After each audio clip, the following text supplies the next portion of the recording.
मैं हूं आपका दोस्त और आज जो कहानी सुनाने जा रहा हूं, ये सिर्फ कहानी नहीं, ये एक ऐसा वाकया है जो आज से 10 साल पहले उत्तर प्रदेश के एक गांव में घटा था।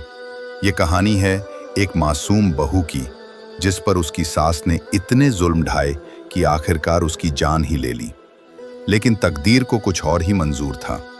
एक इच्छाधारी नागिन ने उस बहू को नई जिंदगी दी, नया रूप दिया और ताकत दी अपना बदला लेने की। लेकिन इस बदले की कीमत क्या थी? आइए जानते हैं मीरा की दर्द भरी दास्तान। 2013 की बात है। गांव रामपुर में एक बड़ा हवेली वाला परिवार रहता था। इस घर की मालकिन थी कमला देवी, 55 साल की, सख्त मिजाज और इतनी क्रूर कि घर की नौकरानियां भी उससे कांपती थीं। उसका बेटा था राज, 28 साल का, सीधा सादा, अपनी मां की हर बात मानने वाला। 1 साल पहले राज की शादी हुई थी मीरा से। मीरा एक गरीब परिवार की लड़की थी, 22 साल की, गोरा रंग, बड़ी बड़ी मासूम आंखें और दिल से बहुत नेक। राज को मीरा से सच्ची मोहब्बत थी, लेकिन कमला देवी को यह रिश्ता पसंद नहीं था। उसे लगता था कि उसके बेटे की शादी किसी अमीर घर की लड़की से होनी चाहिए थी। शादी के पहले दिन से ही कमला देवी ने मीरा पर जुल्म ढाने शुरू कर दिए। सुबह 4 बजे उठाती, उठ जा आलसी, इतनी देर तक सोएगी, घर का सारा काम तुझे ही करना है। मीरा बिना कुछ बोले उठ जाती और काम में लग जाती। पूरा दिन एक के बाद एक काम, कपड़े धोना, खाना बनाना, बर्तन मांजना, घर साफ करना, पशुओं को चारा देना।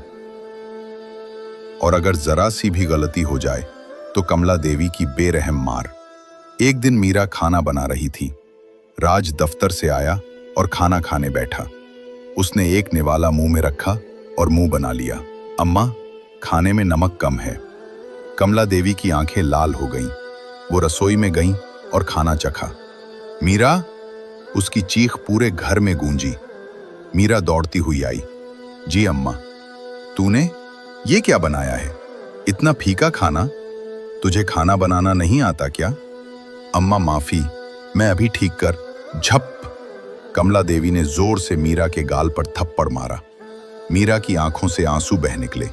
राज, देख तेरी बीवी कैसी है, खाना भी ढंग से नहीं बना सकती। राज चुप रहा।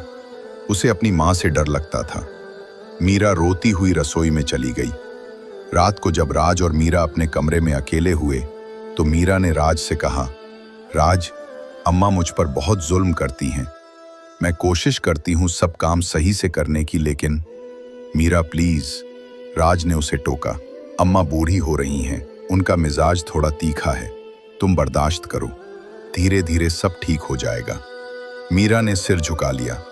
उसके पास कोई और रास्ता नहीं था। महीने गुजरते गए। कमला देवी के जुल्म बढ़ते ही गए।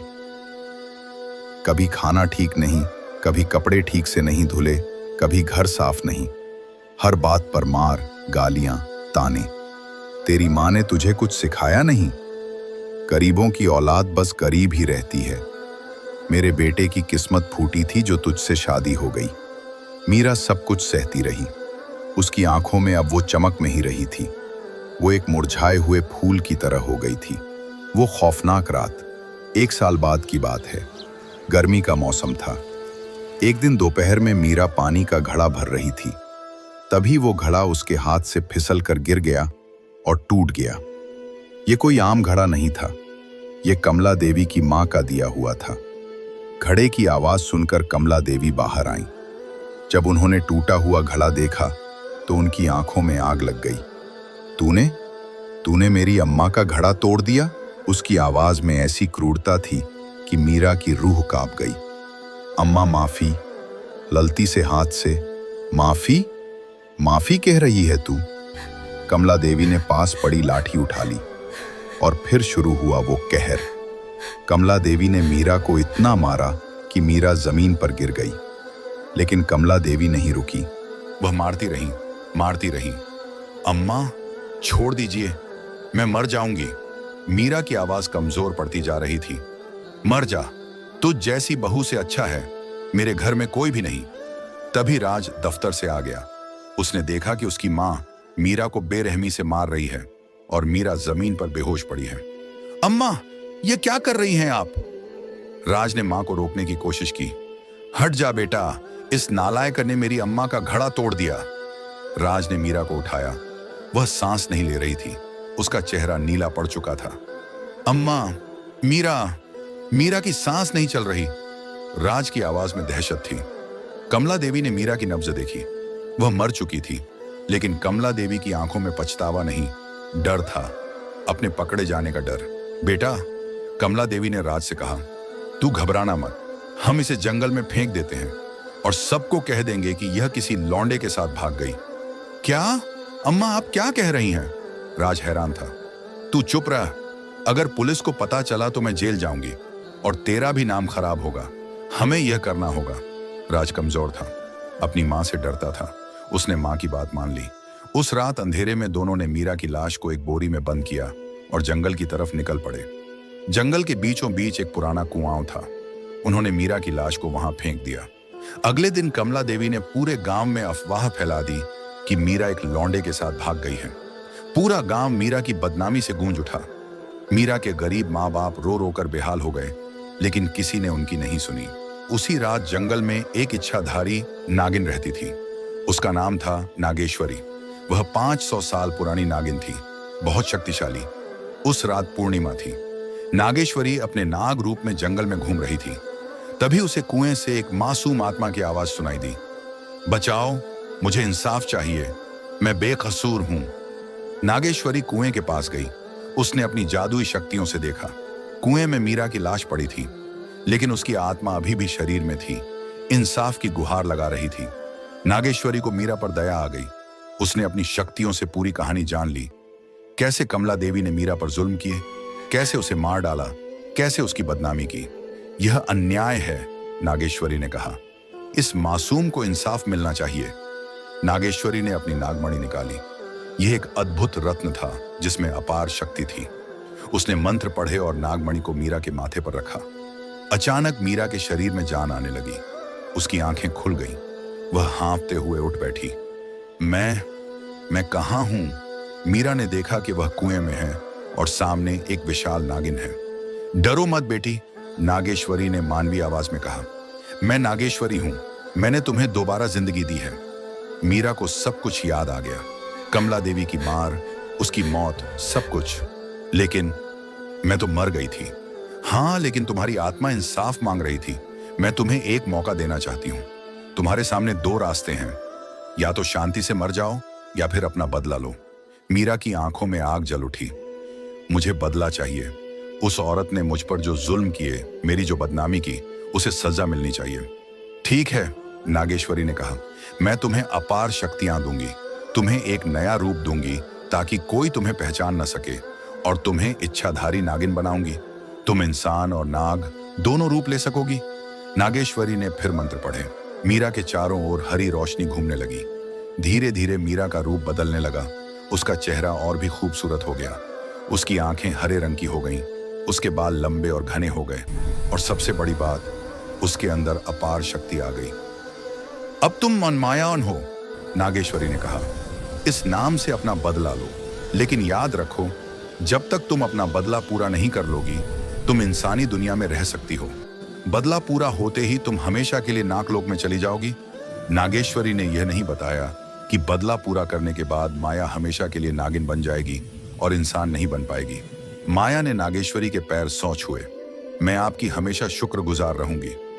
3 महीने बाद राज की शादी की तैयारियां चल रही थीं। कमला देवी ने एक अमीर घर की लड़की से राज का रिश्ता तय कर दिया था। अब ठीक बहू आएगी घर में, वो गरीब मीरा की तरह नहीं। राज चुप था। उसे मीरा की याद आती थी, लेकिन मां के डर से वह कुछ नहीं बोलता था। शादी का दिन आ गया। बारात जाने से 1 रात पहले घर में जश्न का माहौल था। तभी घर के दरवाजे पर दस्तक हुई। कमला देवी ने दरवाजा खोला। सामने एक बेहद खूबसूरत लड़की खड़ी थी। हरी आंखें, लंबे काले बाल, दूधिया रंग। आप कौन हैं? कमला देवी ने पूछा। मेरा नाम माया है, लड़की ने कहा। मैं पास के गांव से आई हूं। मुझे काम की तलाश है। क्या आपके घर में कोई काम है? कमला देवी ने सोचा, हाँ, घर में मदद की जरूरत है। तू रह सकती है। लेकिन मेहनत करनी होगी। जी, मैं मेहनत करूंगी। माया ने अंदर कदम रखा, अपने ही घर में जहां उस पर जुल्म हुए थे। अगले दिन राज की शादी हुई। नई बहू है प्रिया, घर आ गई। प्रिया अमीर थी और बहुत घमंडी। वह घर का कोई काम नहीं करती थी। कमला देवी को यह पसंद आया। बेटी तू आराम कर, माया सब काम कर देगी।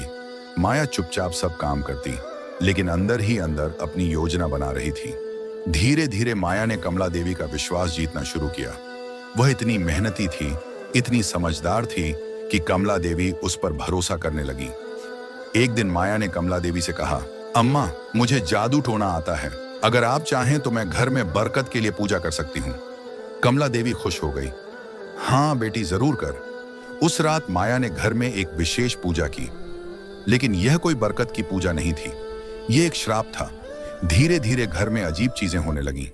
कमला देवी को रात में डरावने सपने आने लगे। सपने में वह मीरा को देखती, जो कहती, मुझे इंसाफ चाहिए। कमला देवी घबरा गई और जागती। यह सिर्फ सपना है, वह खुद को तसल्ली देती। लेकिन सपने बढ़ते गए।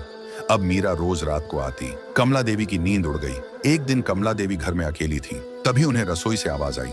वह गई तो देखा बर्तन अपने आप गिर रहे थे, दरवाजे अपने आप खुल रहे थे। कौन है? कमला देवी चीखी। तभी उन्हें सामने एक परछाई दिखी, मीरा की परछाई। लेकिन यह माया थी, जिसने अपनी शक्तियों से मीरा का रूप ले लिया था। तुमने मुझे मारा, मेरी बदनामी की, अब मैं तुम्हें छोड़ूंगी। आवाज डरावनी थी। कमला देवी चीखती हुई बाहर भाग गई। राज और प्रिया घर आए तो देखा कि कमला देवी बुरी तरह घबराई हुई है। अम्मा, क्या हुआ? मीरा का भूत है इस घर में। कमला देवी कांप रही थी। अम्मा, आप क्या कह रही हैं? मीरा तो भाग गई थी। कमला देवी को अपनी गलती का एहसास होने लगा। अगले कुछ दिनों में कमला देवी की हालत और खराब हो गई। वह पागलों की तरह बड़बड़ाने लगी। मैंने उसे मारा, माफ कर दो मेरा। राज हैरान था। अम्मा, ये क्या कह रही हैं आप? एक रात कमला देवी ने सब कुछ उगल दिया। कैसे उन्होंने गुस्से में मीरा को मार डाला, कैसे लाश जंगल में फेंकी, कैसे झूठ फैलाया। राज को जैसे आसमान सिर पर गिर गया। अम्मा, आपने ये क्या किया? मेरा बेकसूर थी, वो मेरी बीवी थी। राज टूट गया। वह रोने लगा। प्रिया भी सदमे में थी। तभी माया वहां आई। उसने देखा कि राज रो रहा है। उसे अपने पति के लिए दर्द हुआ। राज को मीरा से सच्ची मोहब्बत थी, वह सिर्फ कमजोर था। माया ने फैसला किया, उसने अपना असली रूप दिखाने का वक्त आ गया था। राज, माया ने कहा। राज ने माया की तरफ देखा। माया की आंखें हरे रंग से चमक रही थीं। राज, मैं माया नहीं हूँ, मैं मीरा हूँ, तुम्हारी मीरा। धीरे धीरे माया ने अपना पुराना रूप लिया। चेहरा बदलने लगा और सबके सामने मीरा खड़ी थी। लेकिन इस बार वह और भी खूबसूरत थी और उसकी आंखों में एक अलग ताकत थी। राज की आंखें फटी की फटी रह गईं। तुम जिंदा हो? हाँ राज, हाँ, एक नागिन ने मुझे दोबारा जिंदगी दी। मुझे इच्छाधारी नागिन बनाया ताकि मैं अपना इंसाफ पा सकूं। कमला देवी मीरा के पैरों में गिर पड़ी। मेरा बेटी, माफ कर दे, मैंने बहुत बड़ा गुनाह किया। मीरा ने कमला देवी को देखा। उसके मन में बदले की आग थी। वह चाहती तो कमला देवी को मार सकती थी, लेकिन तभी उसे नागेश्वरी की बात याद आई। बदला लेने का मतलब सिर्फ मारना नहीं होता। मीरा ने कमला देवी से कहा, मैं तुम्हें माफ कर सकती हूँ, लेकिन एक शर्त पर। कोई भी शर्त, बस माफ कर दे। तुम्हें पूरे गांव में सच बताना होगा, मेरे माँ बाप से माफी मांगनी होगी और मेरी बदनामी की जो कलंक लगी है उसे मिटाना होगा। कमला देवी ने सिर हिलाया। अगले दिन पूरे गांव के सामने कमला देवी ने सच बताया। उसने अपना गुनाह कबूल किया। राज और मीरा के माँ बाप से माफी मांगी। पूरा गांव हैरान रह गया। मीरा की बदनामी धुल गई, उसके माँ बाप की इज्जत वापस आ गई। उस रात मीरा और राज अकेले थे। राज ने मीरा का हाथ पकड़ा। मीरा, मुझे माफ कर दो, मैं कमजोर था, मैंने तुम्हारी मदद नहीं की। मीरा की आंखों में आंसू आ गए। राज, मैं तुमसे प्यार करती हूँ। लेकिन तभी अचानक मीरा को चक्कर आया। उसका शरीर बदलने लगा। ये क्या हो रहा है? राज घबरा गया। तभी नागेश्वरी प्रकट हुई। मीरा, तुमने अपना बदला पूरा कर लिया। अब तुम्हें श्राप का सच जानना होगा। कौन सा श्राप? मीरा ने पूछा। जब मैंने तुम्हें जिंदगी दी थी तो एक शर्त थी, जब तुम अपना बदला पूरा कर लोगी तो तुम हमेशा के लिए नागिन बन जाओगी।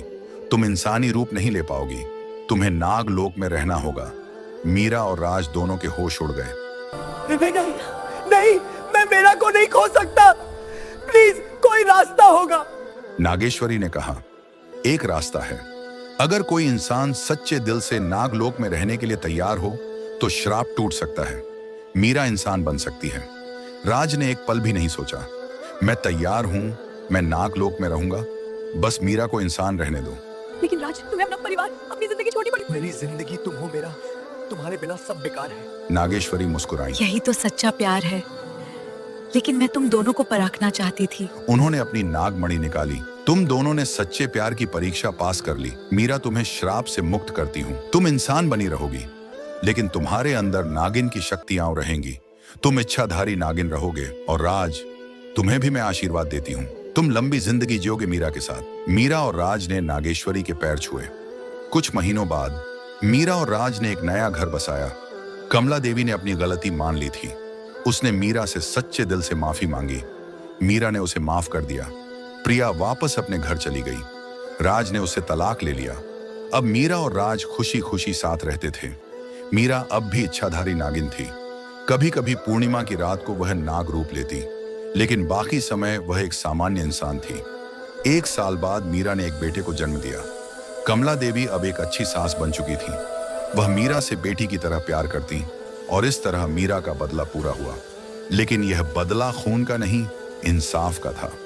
उसने साबित कर दिया कि सच्चाई की हमेशा जीत होती है। यह थी मीरा की कहानी। एक कहानी जो सिखाती है कि जुल्म चाहे कितना भी हो, इंसाफ जरूर मिलता है और सच्चे प्यार की हमेशा जीत होती है।